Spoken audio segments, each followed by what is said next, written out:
nossa aula anterior, no módulo 6, nós classificamos os fenômenos geológicos em atuais e pretéritos. Os atuais, por sua vez, podem ser compreendidos de duas maneiras, os ordinários e os extraordinários. Os extraordinários são catastróficos. E os pretéritos podem ser classificados em regionais e continentais a globais. Nossa finalidade no módulo 7 é entender melhor os fenômenos geológicos globais. Mas para entendê-los, a história realmente geológica do passado, ela não começa aqui. Praticamente, ela começa fora da Terra. Vamos analisar aqui, nessa figura tão ilustrativa, o nosso sistema solar. Eu tenho aqui o Sol no centro, os planetas sólidos estão aqui, Mercúrio, Vênus, Terra, a Terra está aqui com a sua Lua, Marte, Júpiter, Saturno, Urano, Netuno. Essa figurinha talvez esteja desatualizada, parece que o Plutão está lá ainda, não é? Nós temos um cometinha, né, fazendo a sua aproximação em direção ao Sol, e preste atenção no que ocorre no espaço entre Marte e Júpiter. Aqui deveria existir uma órbita de um outro planeta, segundo alguns astrogeólogos. E só que no lugar de um planeta, a distância entre a órbita de Marte e a órbita de Júpiter é muito grande. E usando uma fórmula astronômica conhecida, deveria realmente haver um planeta aqui nesse espaço, entre Marte e Júpiter. Só que em lugar de uma órbita de um planeta, eu tenho a órbita de uma quantidade muito grande de fragmentos. Nós conhecemos como cinturão de asteroides, entre Marte e Júpiter. Qual teria sido a origem desse cinturão de asteroides? Alguns dizem que a formação dos planetas, existem vários modelos da origem do sistema solar, mas alguns consideram que os planetas foram formados por acreção de material vindo do espaço. Acreção planetária, ou seja, meteoritos caindo numa massa inicialmente menor e o tamanho foi aumentando em função dessa assimilação de fragmentos do espaço, pela força gravitacional do próprio planeta em formação. Mas eu creio que essa origem ela não explica muitas coisas, inclusive não explica o que está aqui, porque realmente esses fragmentos estão aqui. Então, a outra explicação, que ela não é assim tão valorizada por boa parte dos astrônomos, mas para mim ela é muito mais lógica. Havia um quinto planeta aqui. Então, de alguma forma, esse planeta explodiu, seus fragmentos foram lançados para todo o sistema solar. Nós vamos encontrar evidências disso em todo o sistema solar. E o que sobrou da parte central desse quinto planeta, entre Marte e Júpiter, acabou realmente constituindo o próprio cinturão de asteroides. Vamos então ver alguns detalhes dessa possível história do sistema solar que teria afetado a Terra.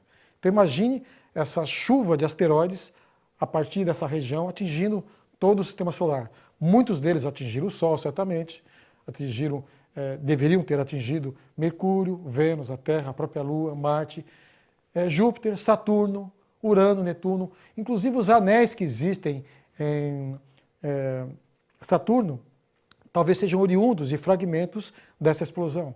E alguns satélites naturais desses planetas também, certamente, foram formados a partir de fragmentos vindos dessa região aqui. Eu não vou encontrar marcas de impactos em Júpiter, nem Saturno, nem Urano, nem Netuno. Por quê? Porque são superfícies gasosas que, de alguma forma, se caiu algum objeto, algum asteroide, essas nuvens de gases, certamente, em pouco tempo, você não veria mais nada na superfície. Não deixaram marcas definitivas, né? Bem, vamos entender um pouco melhor isso. Nesse sistema regular, que é o próprio Sol, nós vemos algumas órbitas um pouquinho irregulares e nós vemos realmente essa grande quantidade de material aqui, o cinturão de asteroides. Eu diria que isso seria uma irregularidade. E quem sabe alguns cometas mesmo teriam sua origem a partir dessa explosão. As partes mais periféricas desse quinto planeta teriam ido para mais longe e, de alguma forma, elas ainda estão suscetíveis à ação gravitacional do Sol e, de tempos em tempos, elas se aproximam, esses corpos, os cometas, da nossa estrela, que é o próprio Sol. Bem, alguns, então, dizem que essa história que eu contei rapidamente, essa explosão desse quinto planeta, chamam de o grande bombardeamento. Né? Para entendermos um pouquinho melhor, então imagine um planeta, um quinto planeta, né? Inclusive não teria, na minha visão, essa questão da formação por acreção planetária. Eu tenho dificuldade para entender esses mecanismos. Eu creio que esse planeta tinha a superfície bem lisinha. Né? Posteriormente ele se explodiu por algum motivo, né? Por ter ultrapassado o limite de Roche por aproximação de algum outro corpo celeste ou coisa parecida. E realmente os fragmentos provenientes dessa explosão, eles atingiram todo o sistema solar. E nós temos aqui uma ilustração um pouco melhor desse cinturão ocupando esse espaço entre Marte, né, e Júpiter. Okay? Note que a própria órbita de Júpiter contém também asteroides em grande quantidade, caminham juntos na mesma órbita de Júpiter. Então, dá para entendermos o alcance dos fragmentos dessa explosão. Além de atingir com todo o sistema solar, acabou se concentrando na região onde ele estava realmente situado, né, que seria a própria órbita dele, e também acabou sendo acumulado aqui na órbita de Júpiter, devido à sua força gravitacional maior, seu tamanho. Júpiter é muito grande. Então, eu creio que esse grande bombardeamento é a explicação mais lógica para entendermos a origem do cinturão de asteroides e a origem das grandes crateras de impacto que estão por toda a parte no sistema solar.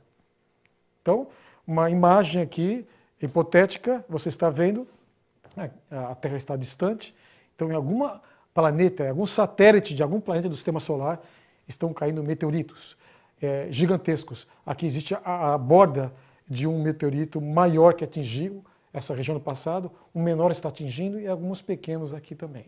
Então, isso é facilmente verificável e nós vamos ver realmente que as marcas estão por toda parte.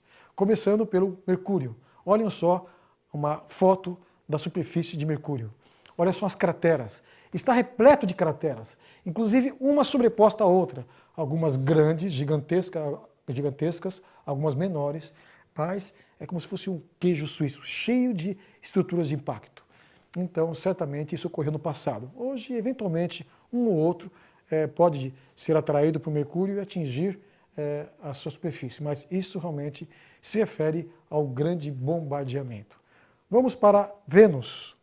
Vênus, embora tenha uma superfície invisível, né, porque uma camada de CO2 cobre muito espessa a superfície de Vênus, você não consegue ver realmente a sua crosta, né?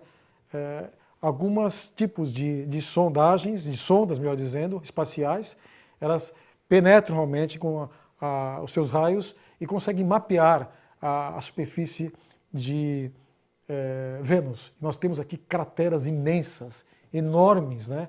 Evidenciando também que os impactos atingiram o planeta de Vênus. Nós temos aqui Marte. Marte está repleto de crateras de impacto. Isso aqui é uma foto tirada bem próximo, crateras de todos os tamanhos, e parece que em alguns lugares dá até a impressão que tem água, né, escoando. Mas como ter água em Marte? A água não existe no estado líquido em Marte, ou no estado em vapor gasoso, ou no estado sólido. A pressão atmosférica de Marte não permite que a água exista no estado líquido. Mas tenta imaginar alguns cometas ou alguns asteroides com muita água atingindo Marte e, no momento, num ambiente restrito, com pressões mais altas e uma atmosfera, eu diria, efêmera na região, permitindo a água no estado líquido fazer um percurso e depois realmente evaporar. Né? Então, parece que as evidências de água corrente em Marte são reais, mas nesse momento, talvez, que isso tenha ocorrido, no momento do grande bombardeamento que atingiu todo o sistema solar. Essa imagem aqui, à esquerda, um mapa mais detalhado das crateras que podem ser realmente observadas e caracterizadas em Marte. Percebam realmente muitas crateras, algumas enormes, imensas, né? Grandes asteroides atingiram Marte. Por que boa parte dessas marcas estão obliteradas? Existem tempestades de areia em Marte que ocorrem com frequência. Então, talvez nessas tempestades algumas marcas são cobertas, mas nós podemos, naquele mapa do globo de Marte, verificar a grande quantidade de crateras de impacto, algumas imensas, muito grandes. E um dos satélites, Phobos e Deimos, são os dois satélites naturais de Marte. Aqui está o Phobos. Ele realmente é talvez um fragmento do quinto planeta, ele é irregular, não é? Se fosse talvez maior, com o tempo ele teria o formato esférico, né, devido à própria força gravitacional, não é? E além de ser um fragmento, ele também apresenta fragmentos menores. Nessa explosão, esse fragmento foi atingido por fragmentos menores, né? Então isso fica claro em Phobos, um satélite de Marte. Então nós vamos encontrar evidências desse grande bombardeamento por toda a parte no Sistema Solar. Vamos para Júpiter. Júpiter, quem sabe, teria uma superfície diferente dessa. Quem sabe tem um núcleo instável que permite a circulação dessa camada gasosa em grandes tempestades que acompanham praticamente, seriam perpendiculares ao seu próprio eixo. Então, talvez, por ocasião do grande bombardeamento, a superfície, essas nuvens gasosas adquiriram novos formatos. Não é? E não deixaram marcas, porque são gases em movimentação, né? Então não deixaram marcas. Mas vamos ver alguns satélites de Júpiter que têm a superfície sólida. Vamos ver se existem marcas de crateras. Aqui está Calisto. Olha só o tamanho desse impacto, essa estrutura maior. E vários menores. Se você olhar com atenção, você vai encontrar fragmentos de todos os tamanhos. E quem sabe esse grande obliterou alguns outros menores que estavam aqui. Mas certamente essas marcas se referem ao grande bombardeamento que ocorreu em nosso Sistema Solar. Aqui, Ganymede, que é um satélite imenso, ele é muito grande, é o maior satélite natural do Sistema Solar. Ele tem crateras em toda parte, crateras de todos os tamanhos. Você pode, inclusive, na internet buscar imagens da NASA e encontrar essas superfícies e vê-las com maior precisão. Tanto no satélite Calisto como no Ganymede, vai encontrar muitas, dezenas, centenas, milhares de estruturas de impacto. Isso, certamente, é o resultado do grande bombardeamento. Saturno, um dos próprios anéis, fragmentos colidindo próximo a Saturno, gerando camadas de poeira que foram realmente capturados pela gravidade de Saturno e geraram esses anéis belíssimos aí, com 270 mil quilômetros de largura e espessura pequena. Não é? Então, fragmentos de material rochoso, de gelo, compõem os anéis de Saturno.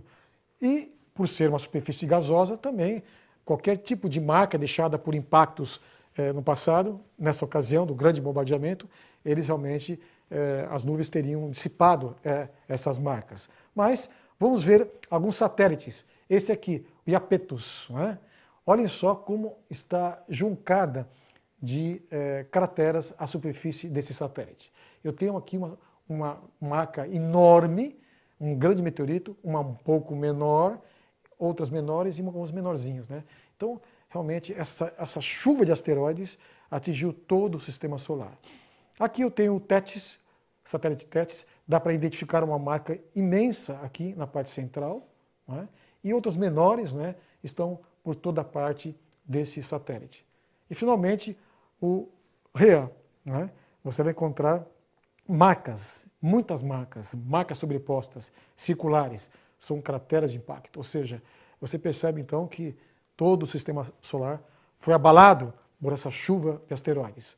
E a nossa Lua, nosso satélite natural? Realmente repleto de estruturas de impacto. Né? Esse satélite realmente foi castigado por meteoritos.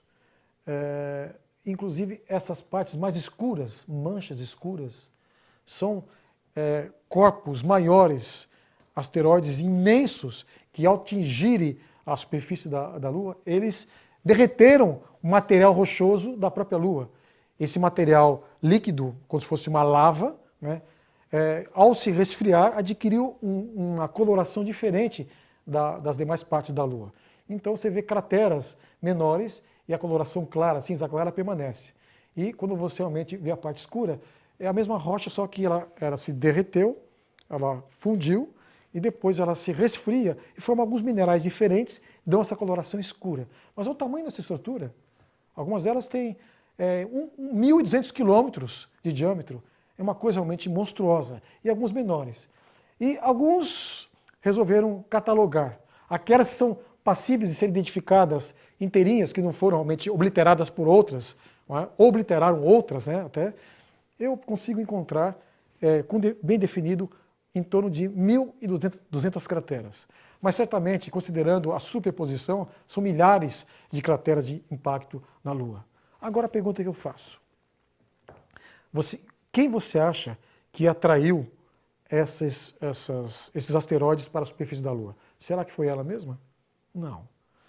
A força gravitacional da Terra é que atraiu esses corpos. E eles, na passagem, indo em direção à Terra, a Lua estava realmente no caminho, nesse percurso, e ela foi atingida. Então, se esperaria encontrar na Terra muito mais evidências de impacto do que na própria Lua. Okay? Mas antes de chegarmos na Terra, vamos ver a Lua. Olhem só, você tem aqui crateras imensas, superpostas, não é? E mostrando que isso ocorreu não muito tempo atrás. Não é? A própria espessura da poeira lunar mostra que esse evento ocorreu de maneira muito rápida, não é? E não vinha ocorrendo há muito tempo também, porque você não teria uma espessura de poeira lunar muito maior do que aquela verificada, inclusive in situ, in loco, por aqueles que foram realmente à Lua nas expedições americanas que levaram realmente o homem à Lua. Então, certamente existem milhares de crateras na Lua, de todos os tamanhos. Inclusive, algumas meteoritos, ao caírem, atingirem a Lua, eles ejetaram fragmentos que saíram da órbita da Lua e chegaram à Terra.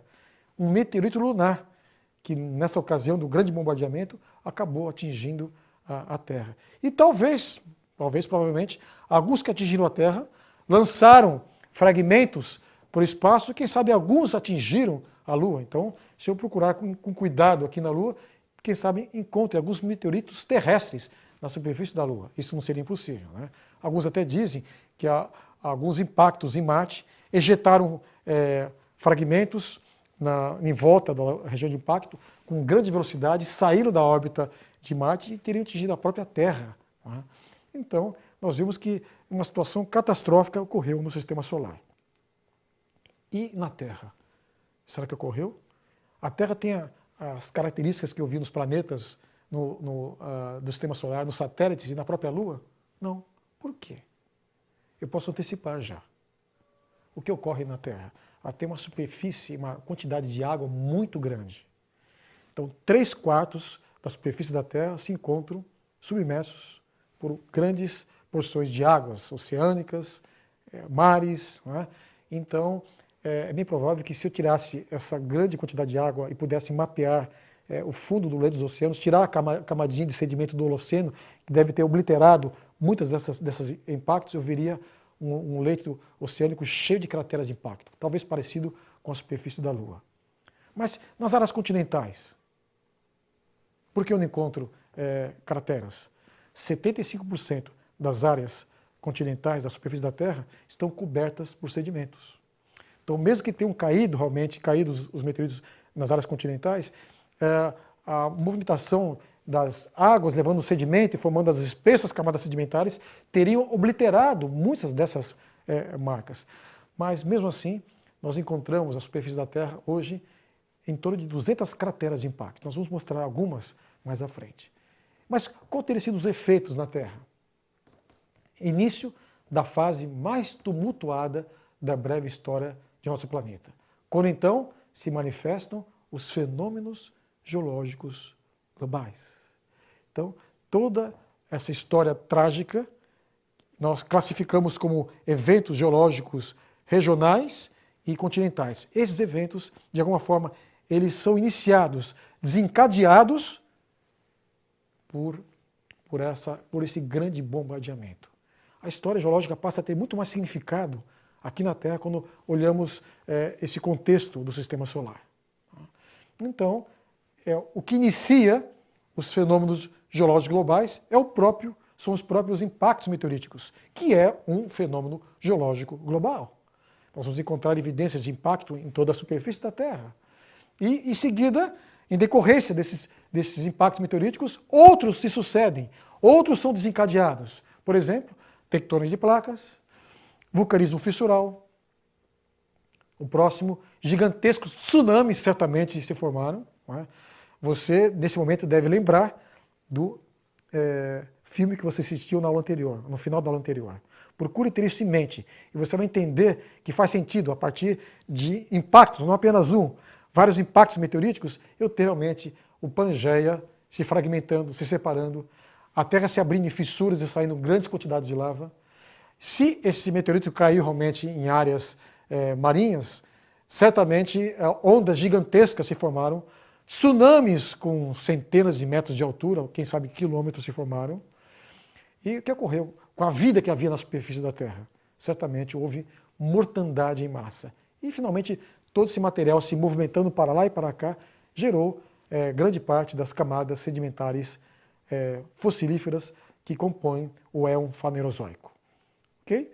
Então eu creio que essa visão nos permite entender o que foram os fenômenos geológicos globais que ocorreram na Terra. Né? Então, iniciamos com o primeiro deles, aquele realmente que seria a chave para entender todo esse panorama catastrófico que ocorreu na Terra no passado. Né? Impactos meteoríticos. Então, pense um pouquinho naquele filme que você assistiu e você vai ter uma ideia um pouco melhor do que ocorreu no passado. O filme mostrou o impacto ocorrendo nos dias atuais, com as cordilheiras sendo afetadas, as cidades, né? Mas imagine isso num outro contexto, lá atrás.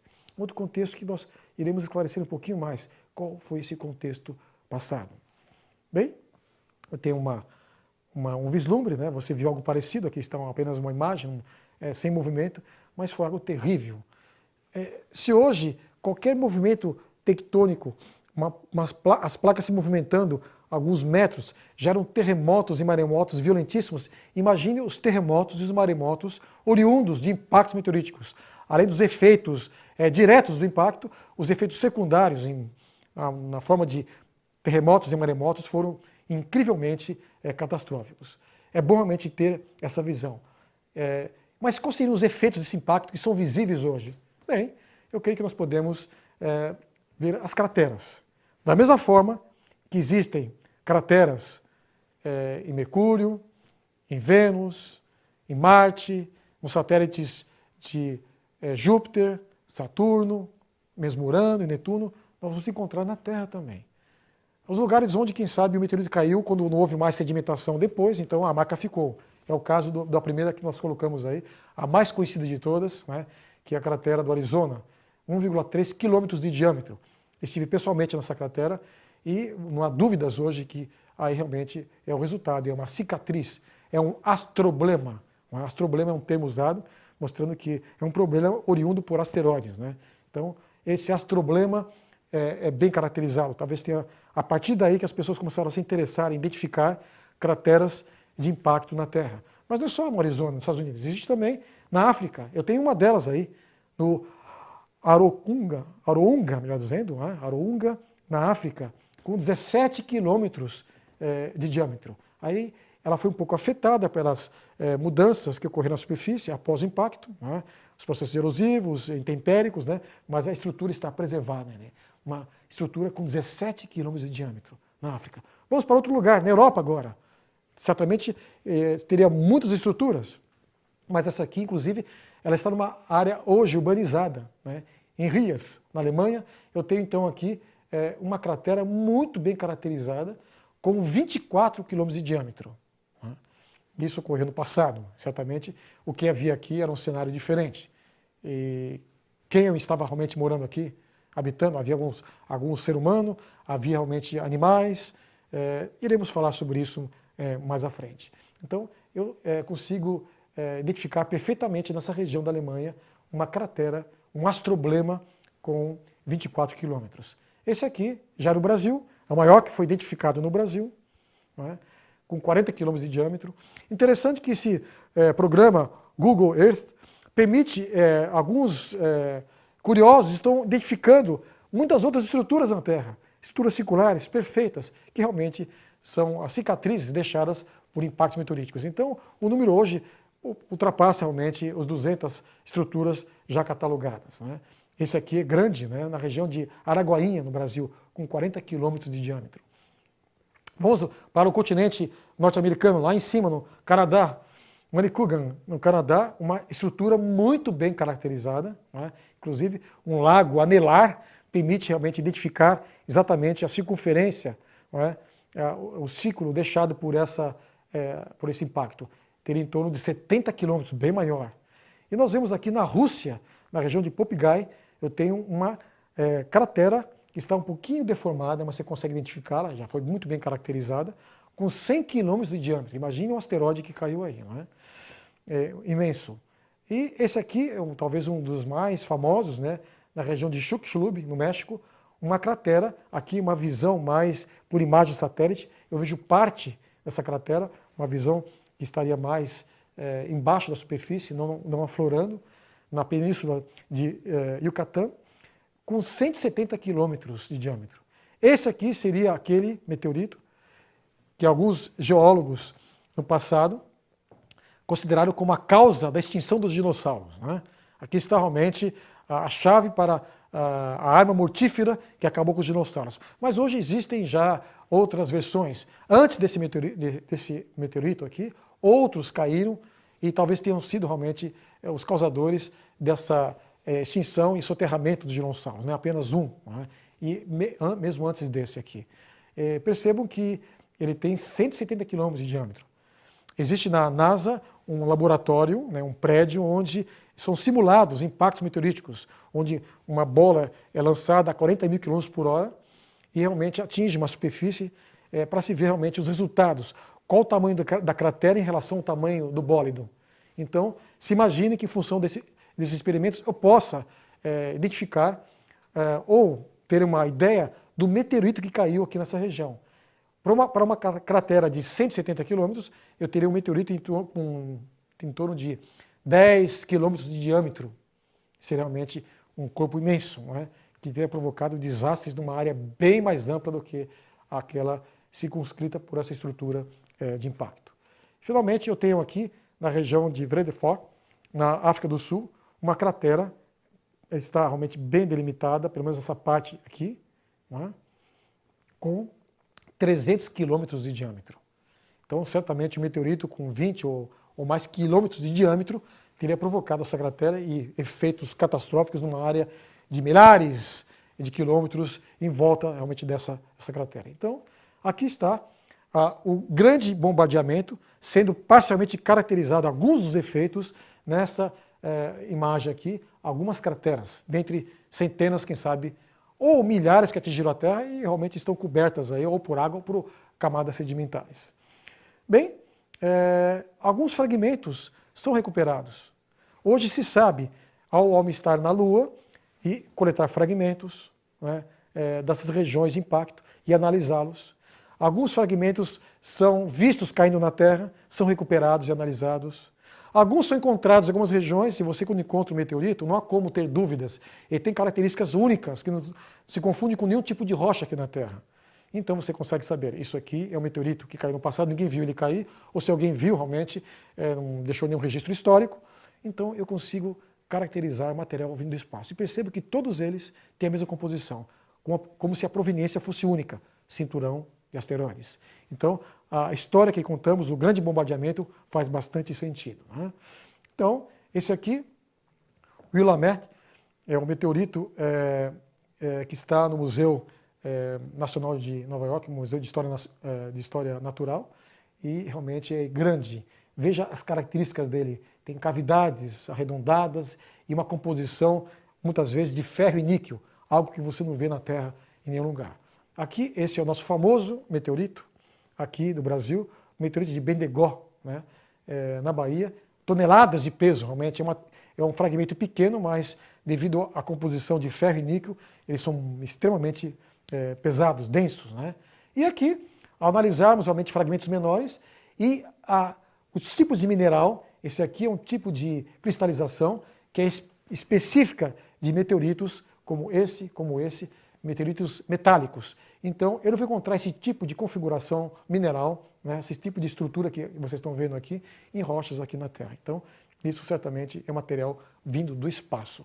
Então, isso está muito bem caracterizado, não há dúvidas a respeito. Vestígios outros de explosões, além desses mostrados, como se o meteorito cai na Terra, o que acontece? Ele libera uma quantidade extrema de energia, calor, não é? E você, ao analisar o que restou no lugar de impacto, você vai encontrar algumas coisas parecidas do que são identificadas em regiões onde foram feitos testes de bombas nucleares e bombas de hidrogênio.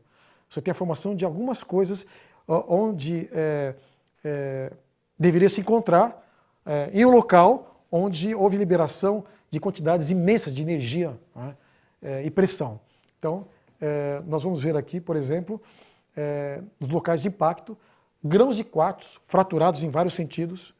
Isso ocorre em regiões de impacto ou onde foram feitos testes nucleares. Microdiamantes, pressões e temperaturas altíssimas acabam formando realmente microdiamantes devido à liberação de grandes quantidades de pressão e temperatura.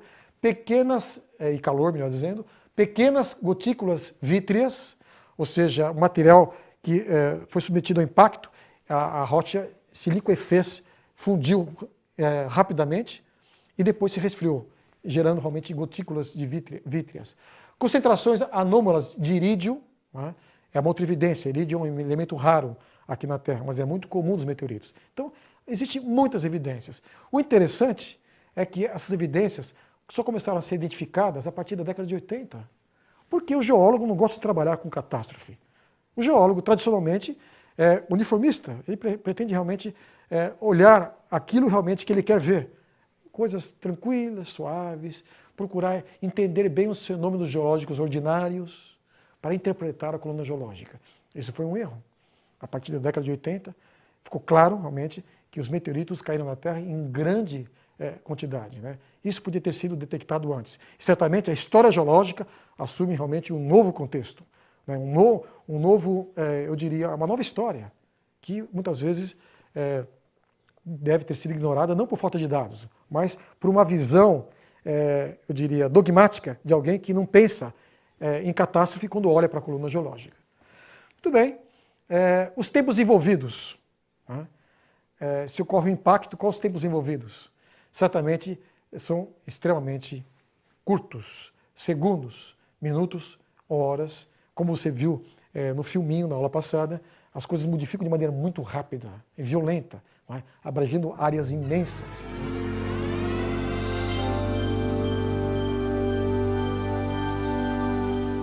Se no passado muitos meteoritos atingiram a superfície da Terra, por que a superfície da Lua apresenta crateras de impacto maiores e muito mais abundantes? Bem, eu creio que antes de entrarmos no próximo tema, vale a pena realmente responder essa interessante pergunta. Bem, a Lua ela não tem realmente água, não é? Já comentamos alguma coisa a respeito, então, de alguma forma, caiu um meteorito na Lua, um asteroide na Lua, o local realmente da queda deixa suas marcas, fragmentos de poeira sobe, demora um tempinho para descer e sedimentar, não é? E aquela marca fica lá. Não há nenhum movimento de água ou para cobrir ou para movimentar a superfície, obliterando, apagando realmente e descaracterizando as estruturas.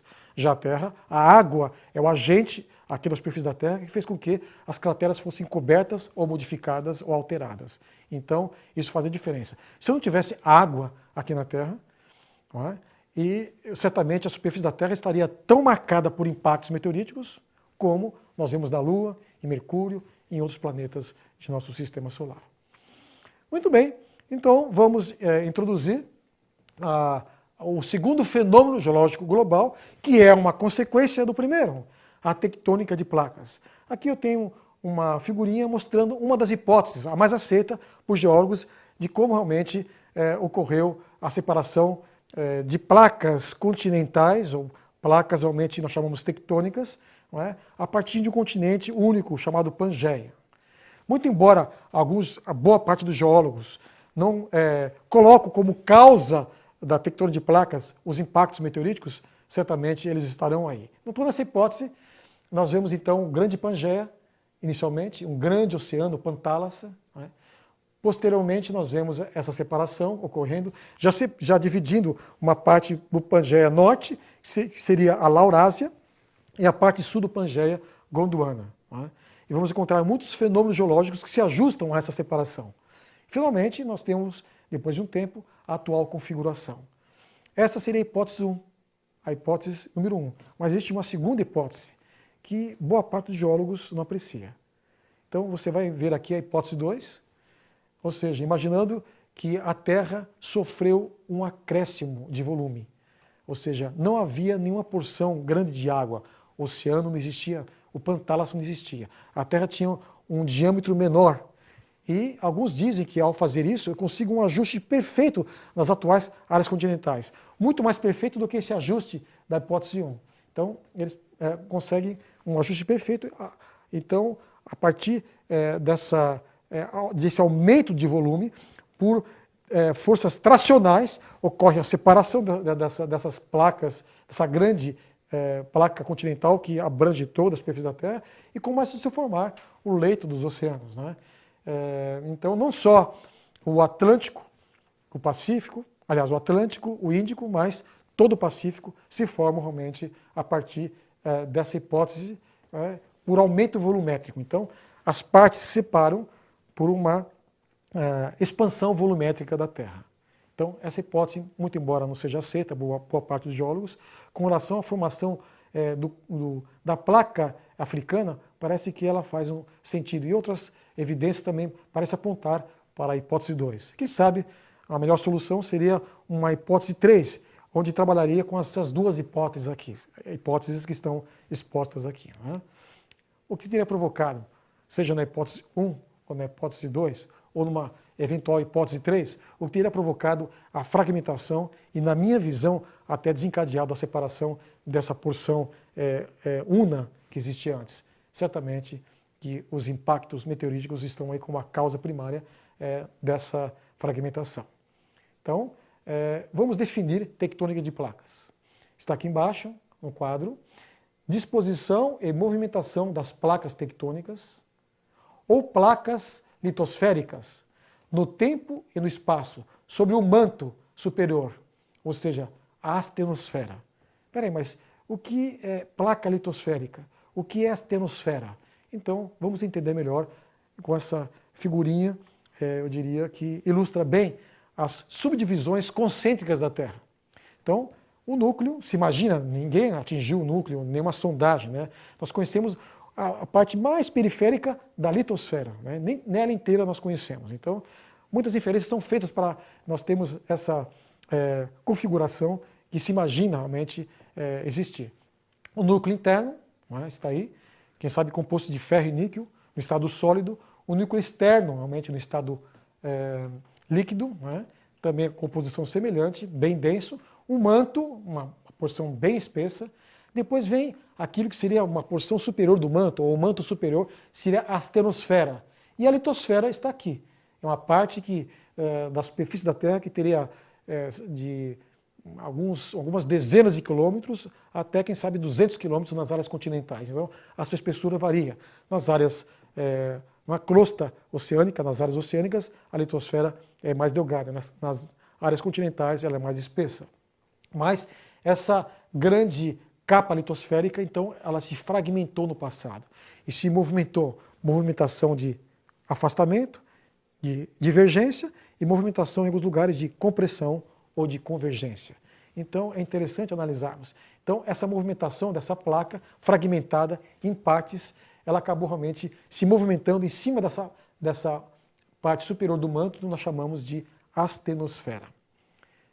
Então, fica mais fácil agora definir o que é placa litosférica. Ou, inicialmente, litosfera. Litosfera é a delgada porção periférica do globo terrestre. Fragmentada. Cada fragmento corresponde então a uma placa litosférica ou placa tectônica. Então, eu creio que ficou claro o significado de tectônica de placas, ou seja, essas placas constituem então um modelo que explica essas placas se movimentando, gerando realmente modificações na superfície da Terra. Okay? E aqui eu tenho uma configuração num mapa com as grandes placas litosféricas da superfície da Terra. Note então aqui, a placa africana era delimitada não só pela área continental, mas por metade, né, a metade oeste do Oceano Atlântico e metade leste do Oceano Índico. Então, a grande placa africana. Interessante que na interface entre a área continental e a área oceânica, seja em direção ao Atlântico ou em direção ao Índico, realmente não tem fenômenos expressivos ou problemáticos para nós hoje, não é? Então, essa seria a placa africana. A placa sul-americana, ela compreende a área continental sul-americana, ela vem até aqui, até a placa do Caribe, vem até aqui, até o meio do Oceano Atlântico e desce pela dorsal mesoatlântica. Então, essa configuração aqui representa a placa sul-americana, né? Então, nós estamos aqui bem no meio da placa, né? Essa região não tem problemas, mas essa tem. As regiões onde a placa se afasta, é a região de divergência, de afastamento, de tração, ela gera algumas coisas, terremotos. E a região de compressão, à medida que essa placa se movimenta para lá, ela realmente encontra uma resistência, ou seja, na placa de Nazca, ou mesmo na própria placa antártica, ou na placa pacífica, e gera realmente terremotos.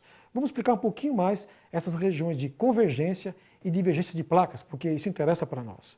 Mas note aqui esse quadro. A placa realmente pacífica é a maior de todas, não é? Ou, quem sabe, a placa norte-americana é imensa, né? Você tem a placa australiana grande, ou seja, você tem 7 grandes placas e várias menores. Então, nas interfaces entre as placas é que ocorre a concentração de fenômenos vulcânicos e sísmicos, que realmente afetam muito alguns lugares. Por exemplo, vamos pegar aqui no Oceano Atlântico o Japão. O Japão está realmente nessa região. É uma junção de 4 placas. A placa norte-americana, a placa euroasiática, a placa das Filipinas e a placa pacífica, do Pacífico. São 4 placas se encontrando aqui no Japão.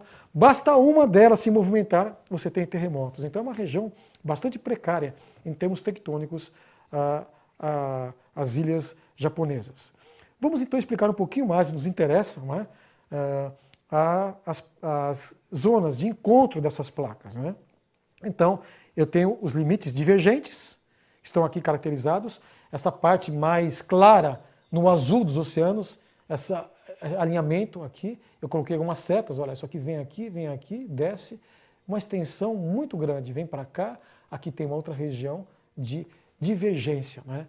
Então, se eu somar todos alinhamentos aqui, né, todos, parece que eles ocorrem de maneira contínua, eu tenho as cordilheiras mesoceânicas, sistema de geofissuras extensas e contínuas, por onde saiu a lava, realmente, que ocupou o espaço hoje, que seria o próprio leito dos oceanos.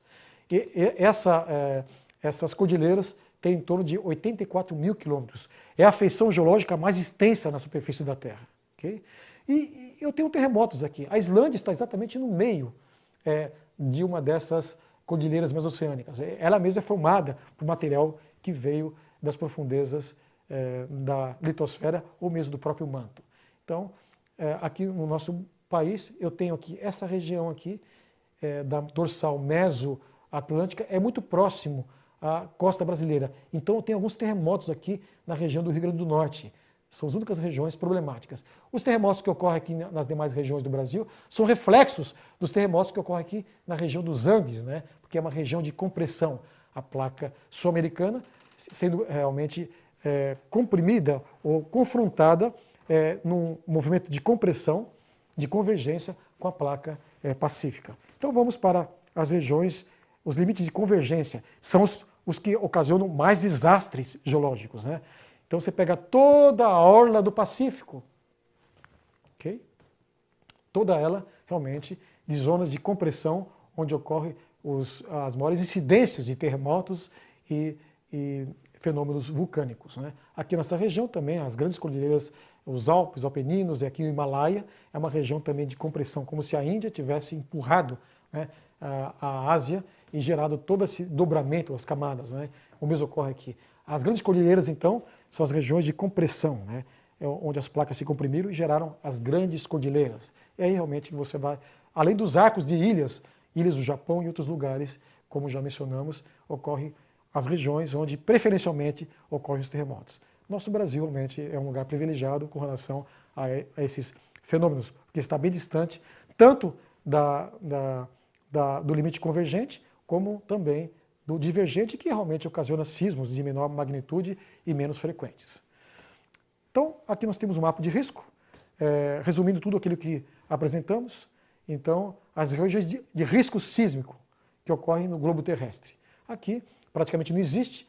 As áreas em branco são as áreas realmente mais privilegiadas, no sentido de não ter terremotos, e as partes avermelhadas, onde você tem a incidência, o risco muito alto de grandes terremotos. Então, a região onde está ocorrendo terremotos com muita frequência ultimamente está nessa região aqui, tanto aqui como aqui, toda essa região aqui, onde você tem terremotos. E você vai no Japão, continua aqui, uns aleutas, né? Desce, você tem aqui a parte norte dos Estados Unidos, a parte aqui próximo ao México, na Califórnia, Falha San Andrés, uma incidência muito grande de terremotos, e toda a região dos Andes, né? E à medida que você se afasta dessa região vermelha, vai diminuindo o risco de sismo. E o Brasil aqui, uma região extremamente privilegiada. Então, a grande maioria dos terremotos localiza-se nos limites convergentes das placas tectônicas. Tudo bem, então tudo isso ocorreu, essa configuração se modificou a partir do Pangeia, na minha visão, de maneira extremamente rápida. Vamos então para uma atividade para entendermos um pouco melhor esse contexto de fenômenos geológicos globais. Já apresentamos dois, impactos meteoríticos e tectônicos de placas.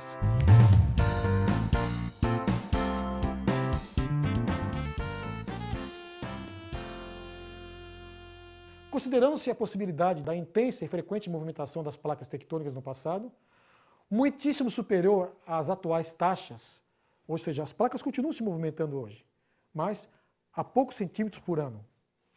Tente reconstruir mentalmente os efeitos catastróficos dos terremotos e maremotos do passado.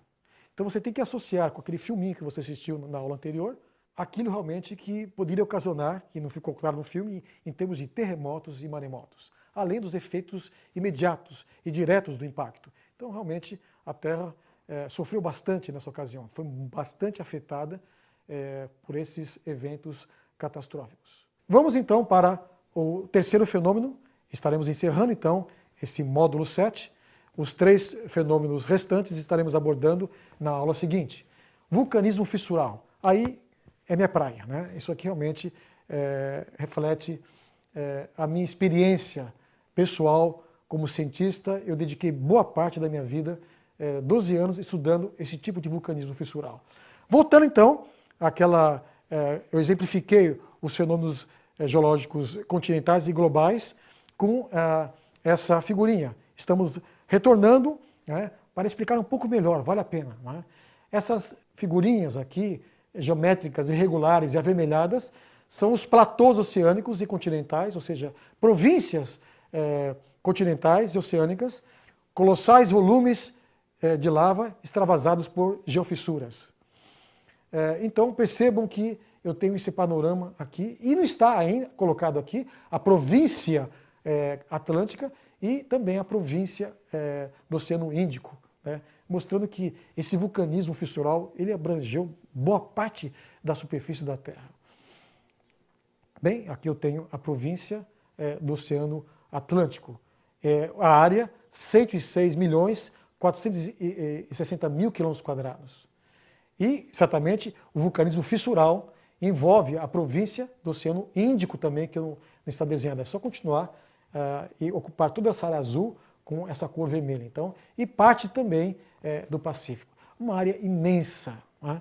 Isso certamente ocorreu no passado e, na minha visão, de maneira muito rápida. Então, esse vulcanismo fissural está associado à tectônica de placas. Aqui existe uma setinha mostrando que inicialmente esse branco aqui estava unido com esse. A América do Sul estava unida com a África. E a partir do momento que houve a separação, a lava foi saindo e ocupando espaço e gerando, por acreção lateral, o próprio assoalho do Oceano Atlântico. Então, esse vulcanismo fissural está diretamente vinculado à tectônica de placas. Mas, por sua vez, também está vinculado aos impactos meteoríticos. Perceba, então, a interligação dos três fenômenos. Vê os impactos, vê os meteoritos e realmente fragmenta o Pangeia. Essas fissuras, elas se separam. Ao separarem o material que sai de baixo, inicialmente grande quantidade de água sai, muita água jorra. Se sabe que o manto está repleto de água, na forma de composição de alguns minerais. Havendo liberação de tensão, fissuras atingindo o manto, essa água é liberada em grande quantidade, ou seja, essa água em potencial que existe no manto é muito superior, quem sabe milhares de vezes, a água que eu tenho na superfície da Terra hoje, toda a água que eu tenho na superfície da Terra. Então, quando os impactos provocaram essas fissuras, elas se abriram e a água jorrou do manto em grande quantidade. Em seguida, as rochas que estavam lá, a temperaturas altíssimas, que podiam estar já fundidas, mas a pressão não permitia, com a liberação de tensões provocadas por essas fissuras que atingiram o manto. Então eu tenho, em seguida, depois que a água sai, eu tenho uma quantidade grande de lava que sai por fissuras. Eu não vejo isso hoje. A lava sai por alguns condutos pontuais, geram vulcões. Agora, no passado, fissuras imensas liberaram quantidades fabulosas de material magmático, lava vulcânica. Então, isso realmente é fantástico, e ocorreu no passado. E eu estou agora colocando uma setinha, exatamente de todo esse panorama catastrófico, eu tive a oportunidade de conhecer aquilo que nós chamamos de formação Serra Geral. Uma área de 1.200.000 km². Qualquer tipo de fenômeno vulcânico que ocorre hoje, se continuar ocorrendo, seja nas Filipinas, seja nos Estados Unidos, ou Vesúvio, ou Etna na Europa, se esses vulcões continuarem erupcionando durante os próximos 200 milhões de anos, eu não vou ter formação de províncias tão amplas como essa que estão aqui caracterizadas. Então, uma delas é a formação Serra Geral. Calculando o volume de lava compreendido pela formação Serra Geral, eu atinjo a cifra de 750 mil quilômetros cúbicos de lava. Isso não está ocorrendo em nenhum lugar do mundo hoje. Então, alguma coisa ocorreu no passado, impactos meteoríticos, tectônica de placas e vulcanismo fissural, que não ocorre hoje. E se o mundo continuar nos próximos 1 bilhão de anos, não vai ocorrer. Alguma coisa única ocorreu no passado, e de maneira rápida. Isso está claro pela geologia, não é? Vamos, então, colocar a fonte. De onde veio, então, esses colossais volumes de lava, ou magma, que penetraram por essas fissuras, saíram realmente do manto e atingiram a superfície da Terra. Então, eu tenho aqui uma figurinha cortando realmente o centro da Terra, vê nessa fatia aqui a região, um perfil, a região de onde sai o magma basáltico e acaba realmente atingindo a superfície. É como se eu tivesse a formação aqui do Oceano Atlântico. A placa vamos imaginar a placa africana aqui e a placa sul-americana aqui. À medida que vai se afastando, o material vindo, magma, vai ocupando espaço, se resfriando rapidamente por causa da presença da água e vai formando realmente uma crosta rígida de basalto. E aqui, onde está a Cordilheira dos Andes, eu teria então aqui essa região onde a placa pacífica entra embaixo da placa africana. Então eu posso até usar esse esqueminha para explicar aquilo que nós vimos em planta. Aqui tem esse mesmo fenômeno visto realmente em perfil. Ok? Eu vou usar daqui para frente, nos dados que serão levantados, que foram já levantados a respeito da formação Serra Geral, vou extrair dos trabalhos de Souza Júnior, que dedicou realmente 13 anos ao estudo dessas rochas, de 1982 a 1995. Então, o seu trabalho de mestrado intitulado Feições litoestruturais de interesse geológico, geotécnico em maciços basálticos, em 1986. E um trabalho posterior, mais específico, de um tipo específico de basalto que ocorre em regiões inundadas. que certamente ocorriam em áreas continentais, que ao mesmo tempo que as lavas corriam pela superfície das áreas continentais, águas marinhas, né, realmente ocuparam, ou águas continentais essa região, e havia um processo de rápido resfriamento dessa lava submersa.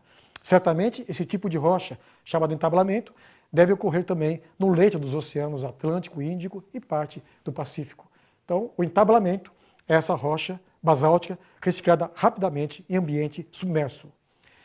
O entablamento em derrames basálticos da Bacia do Paraná, aspectos genéticos e caracterização geotécnica, um trabalho realmente defendido em 1992. Então, tanto o mestrado como o doutorado, os trabalhos de Souza Júnior propiciam dados muito interessantes para realmente fortalecer essa ideia catastrófica que ocorreu na Terra no passado, nesse caso especificamente ligado ao vulcanismo fissural. Hoje, já alguns cientistas falam que alguns desses derrames de lava, esses platôs continentais, estão diretamente ligados a impactos meteoríticos. Então, os três fenômenos estão intimamente ligados. Tectônica de placas, por sua vez, resultado de impactos meteoríticos, e que, por sua vez, abriu espaço, essas placas tectônicas, os limites entre elas, as fissuras formadas entre elas, a lava saiu em grande quantidade no passado. Okay? Então, aqui, visitando a usina hidrelétrica de Porto Primavera, por ocasião da sua construção. Aqui eu tenho basalto, aqui 2 pessoas, serve de escala para você ter uma ideia das dimensões do afloramento. E aqui você pode notar uma rocha em cima, a formação, o grupo Bauru, aqui em cima, praticamente, uma rocha sedimentar em cima do basalto. Ao você olhar os contatos aqui, entre essa rocha ígnea, lava solidificada, e a rocha que vem logo acima, você vê que esse contato não tem tempo entre uma rocha e outra. Não existe paleossolo ou características que possibilitem você interpretar que esse derrame de lava, na hora que escoou, ficou muito tempo exposto antes de vir esse material sedimentar. E aqui existe uma estrutura muito interessante. Preste bem atenção, ela ocorre aqui, vindo para cá, ela ocorre aqui também, chama-se junta falha. Eu tive a oportunidade de estudar em detalhes essa estrutura geológica. E qual a evidência que ela fornece? Fornece o seguinte, esse derrame estava no estado líquido ainda, tinha acabado de escoar, né? E antes que ocorresse a total cristalização, havia água aqui, isso foi muito rápido, já veio um outro derrame. De tal maneira que os derrames foram superpostos, todos no estado líquido. E você verifica isso ao notar o contato entre um derrame, ou de solidificado, e outro. Você não vê tempos, ou seja, paleossolos, mostrando um tempo de exposição muito grande entre um derrame e outro. Você vê nitidamente que eles foram superpostos, de tal maneira que, quando o último escoou, isso gerou algumas modificações na topografia devido à pressão da lava, quando ela sai na superfície, e isso deve ter gerado uma movimentação nos derrames que estavam lá embaixo. Estava um processo quase final de solidificação e na parte central estavam líquidos ainda. E essa movimentação dessa parte ainda líquida no centro do derrame gerou essas feições chamadas de juntas falhas. Esse trabalho realmente é um trabalho que já foi publicado tecnicamente e mostra a rapidez do processo de superposição das lavas, em um tempo muito curto, muito curto. Aqui um outro afloramento que tive a oportunidade de conhecer, mais uma escavação de uma usina hidrelétrica, onde as rochas basálticas afloram em grandes extensões, aqui em Nova Ponte, Minas Gerais. Você tem aqui algumas imagens da obra de escavação, e ao você ver esse caminhão e esse trator, dá para imaginar a dimensão do afloramento.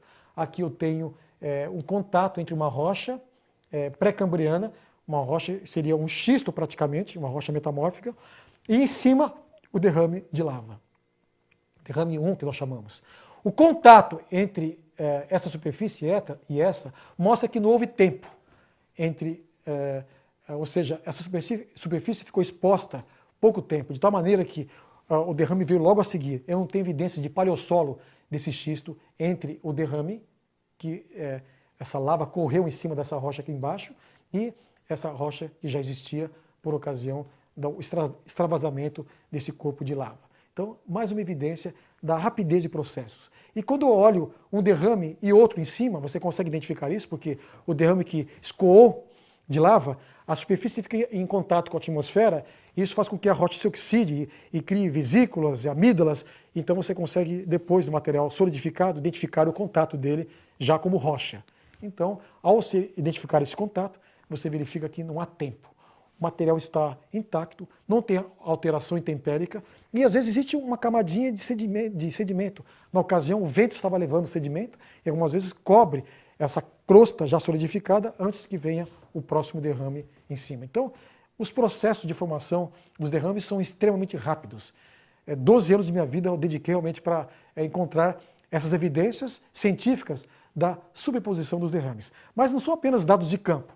Ao analisar mais próximo, por exemplo, essa superfície da rocha, eu percebo que o resfriamento, praticamente essas estruturas semicirculares, são a superfície de fratura, mostrando que ela se encaminhou de cima para baixo.